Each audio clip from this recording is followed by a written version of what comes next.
과거를 잊은 세력에게 미래를 맡길 수 없다. 만약 윤석열 대통령이 일본 기시다 총리에게 첫째, 후쿠시마 오염수 방류는 절대 안 된다. 둘째, 강제동원 피해자 배상금은 한국 법원이 판결한 대로 일본 전범 기업이 물어라. 셋째, 일본의 독도 영유권 주장은 택도 없는 소리다. 독도 야욕 꿈깨라. 넷째, 일본의 교과서 왜곡 즉각 시정하라.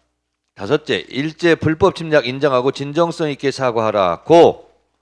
이렇게 대차게 나갔으면 얼마나 좋았겠습니까? 그랬으면 국민들이 박수치고 윤 대통령의 5대0 완승이라 평가했을 겁니다.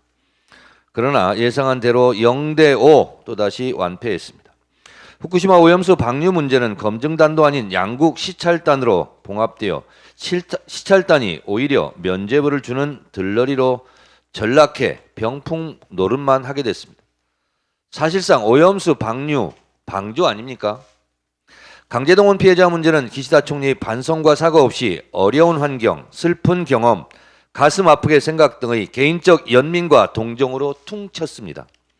일본국의 공식적 입장도 아니고 강제동원도 인정하지 않았습니다. 이번 한일 정상회담에서 독도는 한국 땅이라는 거론도 없었고 일본 교과서 왜곡을 항의조차 없었는지 언론 보도도 없습니다. 일본 총리의 일제 침략에 대한 반성과 사과가 없었음에도 대통령실 기시다 총리의 가슴 아프게 생각이란 개인적 동정심에 감흡했던지 윤 대통령은 진정성 있는 입장에 감사하다고 언론은 전하고 있습니다. 윤 대통령은 오히려 한술 더 떠 과거사 정리 안 되면 한 발자국도 내딜 수 없다는 인식 벗어나야 한다고 역사 망언을 했습니다. 이게 일본 총리가 할 말이지 한국 대통령이 할 말입니까? 이러니 5대0으로 깨졌다는 것이고 얻은 것이 후쿠시마 오염수 방류만 사실상 허용하고 인정해 준 것 아니냐는 비판이 나오는 겁니다.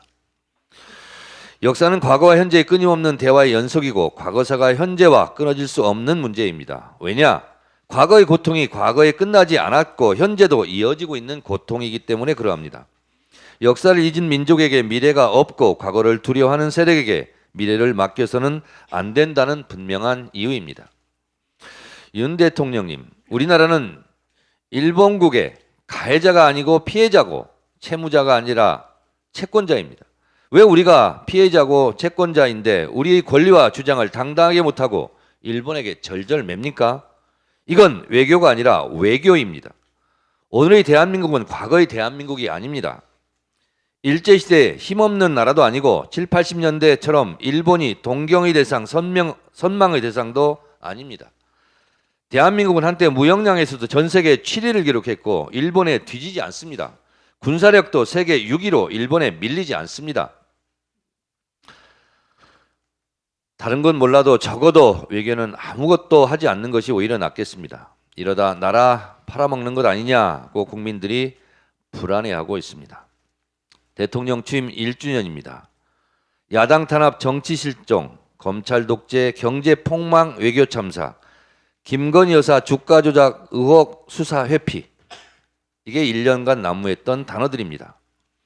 왜 나는 대통령 지지율이 꼴찌인지 조용히 반성하고 성찰하시고 자화자찬은 그만하시기 바랍니다. 그리고 김건희 여사 단속 좀 하시기 바랍니다. 부부정권 공동대통령 아니냐는 소리 안 나오게 말입니다. 이상입니다.